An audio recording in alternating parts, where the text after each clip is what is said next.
Here's the latest World Champion Checkmate for you, taken from the Capablanca Alekhine match played in Buenos Aires in 1927. It's black to play, Alekhine to play. How did he finish off the game from here?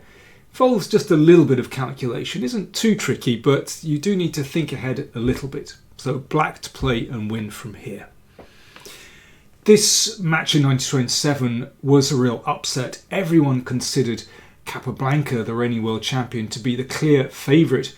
He'd won a tournament in New York earlier in the year, quite convincingly. And, well, together with his style, people just couldn't believe he could be beaten. But Alekhine actually won the first game of the match. And although Capablanca fought back, in fact, Alekhine won the match convincingly. But what a contrast between the two players, not just in their style on the chessboard, but in their character, in their personalities. Capablanca was very smooth, sophisticated, a real diplomat. In fact, he was engaged by the Cuban government as a kind of roving ambassador. Whereas Alekhine was abrasive. He was certainly not a diplomat.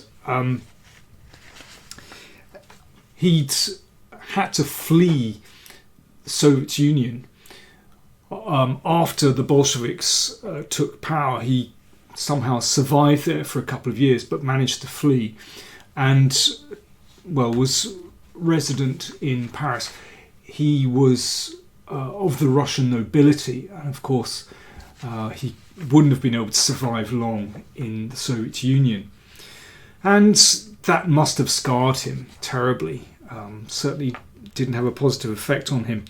But after his victory in this match in 1927, he returned to Paris, and, well, there were various receptions, and one given by the Russian club in Paris, where Alekhine gave a toast, and he declared, "May the myth of the invincibility of the Bolsheviks turn out to be just as false as the myth of the invincibility of Capablanca."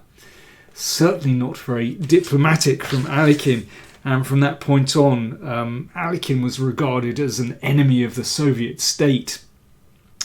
And he and Capablanca fell into a terrible feud. Capablanca was desperate to have a return match against Alekhine, but Alekhine put up so many objections that it never took place. Let's have a look at what happened in this game. So Alekhine to play. He found rook d2. Now, that rook on e2 is en prise. If the rook goes to g2, then the c-pawn advances and will become a queen. So in the game, Capablanca took, pawn recaptured. Now both sides get a queen.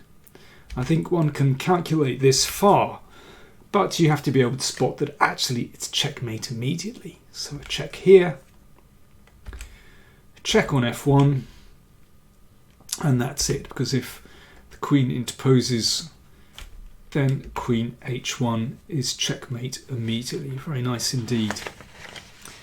So there we go. In our next video, we move on to the next world champion, which is Max Euwe. If you're not a subscriber, then do click on the subscribe button. It's free to subscribe. And if you want to support the channel, then do check out the links above there. You can contribute via PayPal or for one-off donations, or via patreon.com/PowerPlayChess. You'll see the link there. Thanks very much for watching.